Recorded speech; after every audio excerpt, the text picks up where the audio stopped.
Hot summer temperatures are threatening to send power prices sky high and put a strain on the electricity network. But imagine if you could help the grid by cutting your consumption and get paid for it.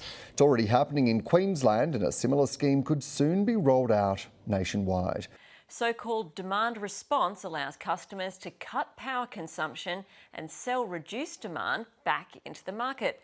As Stephen Long reports, it could soon be rolled out to your home. As the mercury rises in Brisbane, Peter Casey turns on the air conditioning in the living room and the bedroom.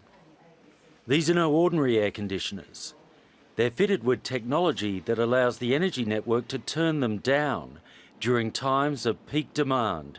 We cycle down the compressor, which is what generates the cooling part of the air conditioner. The fan still runs, cycles down for 20 minutes. Customers don't know that we've done that, but it pulls down the peak demand enough to make a difference. About 100,000 consumers got rebates for joining the scheme. Peter Casey is a satisfied customer. We've not noticed a thing, so the air conditioner works exactly the same as it has before. That's not noticeable when they've activated it, so if the room's cool, it stays cool. So tell me what's going on the network today. We've got a lockout over at Sunny Coast up here.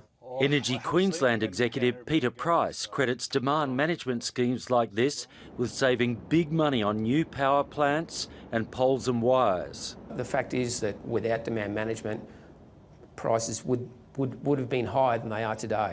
On extreme days, it stopped blackouts. It's on those days where you've got this massive increase in peak demand that demand management really comes in on its own.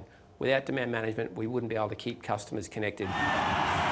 Stadium Queensland operates iconic venues, including the Brisbane home of the Broncos and the Queensland NRL teams. It's among the many businesses reducing power use to cut their bills and help the network. It's installed technology that makes its electricity use far more efficient and cuts its sizable peak demand in return for a subsidy covering more than half the capital costs.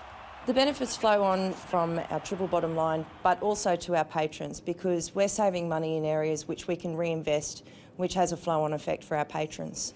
It won't be long before the rest of the country gets a taste of this, in more sophisticated form. Wholesale demand response would be the biggest reform in the history of the national electricity market.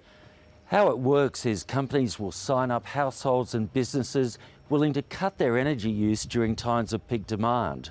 Those companies will get paid by the network for switching off that consumption, then credit their customers' power bills.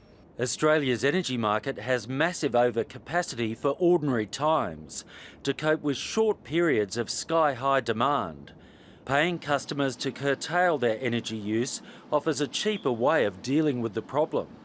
It should also allow old polluting power plants that contribute to climate change to be retired early without risking blackouts, and it should push down power prices. That means competition. Old energy makes money when the prices go high, and demand response would lower those peak prices, and that flows through as a benefit to all consumers in the country. Smart devices, smart policy. A rule change designed to facilitate demand response has been delayed until June, but the change is coming. Stephen Long there.